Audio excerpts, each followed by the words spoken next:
Ma'am, আপনি আমার বাবাকে বিয়ে করবেন? ঋষিতা, এসব তুমি কি বলছো? ওঠো, আসো। বলুন না, আপনি আমার বাবাকে বিয়ে করবেন? ঋষিতা, আমি তোমার বাবাকে কেন বিয়ে করতে যাবো? কারণ আমার মা নেই। কোথায় তোমার বাবা? আমার বাবার এই পাশেই চায়ের দোকান আছে। চলো। বাবা, আমার ম্যাডামরা তোমার সঙ্গে দেখা করতে এসেছে। তোর ম্যাডাম? রাহুল, আমি ম্যাডামকে তোমার সঙ্গে বিয়ে করার জন্য প্রপোজ করেছি। মা, তুমি কি করেছো এটা? আমি তোমাকে কতবার বলেছি তোমার মা আমাদেরকে ছেড়ে চলে গেছে। রাহুল, ও তো ছোট, ওর এখনো তো সেই বুদ্ধিটা হয়নি। হ্যাঁ, কিন্তু এভাবে কাউকে প্রপোজ করাটা তো ঠিক না। আর তোমরা তো ভাবছো এসব কিছু ওকে আমি শিখিয়ে দিয়েছি। কোনো ব্যাপার না, এতদিন পর যখন দেখা হলো সন্ধ্যাবেলায় মিট করি। হ্যাঁ, কোথায় মিট করবে? তোমার ওই সেম নাম্বারটাই আছে তো? হ্যাঁ। ঠিক আছে, আমি তোমায় লোকেশন পাঠিয়ে দেবো। আচ্ছা, ঠিক আছে।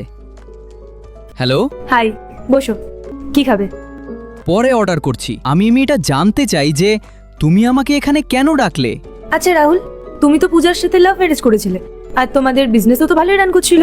সবই ভালোভাবে চলছিল, কিন্তু আমি জানতে পারলাম ওর অন্য কারো সাথে সম্পর্ক আছে। ওই ছেলেটার সাথে থাকার জন্য ও আমার কাছে ডিভোর্স চেয়েছিল। আমি তো ভেবেছিলাম তোমরা ভালোভাবেই লাইফ কাটাচ্ছ। 1 বছর ছিলাম, কিন্তু তারপরেই ও আমাকে ছেড়ে চলে গেছে। আমি তোমাকে কিছু বলতে চাই। হ্যাঁ, বলো। আসলে আমি কলেজ টাইম থেকেই তোমাকে পছন্দ করতাম। তো বন্ধুরা, তারপরে কি হয়েছিল তা দেখার জন্য কমেন্টে পার্ট 2 লিখে দাও।